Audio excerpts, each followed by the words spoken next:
আল্লাহ রাব্বুল আলামিন তার প্রিয় বান্দা বান্দি যারা ঘুম থেকে উঠে আল্লাহরে ডাকে, এদের দরখাস্ত আল্লাহ কবুল করেন। হাল মিন সাইলিন হাল মিন মুস্তাগফিরিন। বান্দা ওই সময় তাহাজ্জুদের সময় আল্লাহর কাছে যদি কোন জিনিস চায় আল্লাহ তা দিয়ে দেন।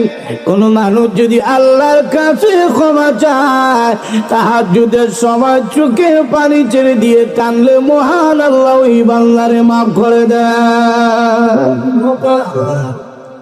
এই জন্য দেখবেন শেষে যত ঘুম বাড়ে, না ঘুমাইলে ভালো লাগে না। আর আল্লাহওয়ালারা গভীর রজনীতে আল্লাহর জিকির না করলে ভালো লাগে না।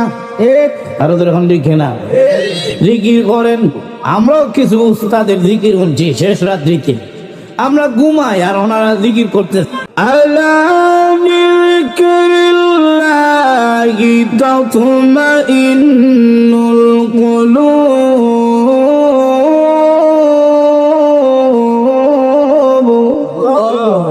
আল্লাহ আল্লাহর জিকির করলে অন্তরে শান্তি লাগে।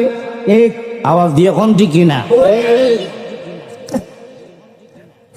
এমন যদি হয়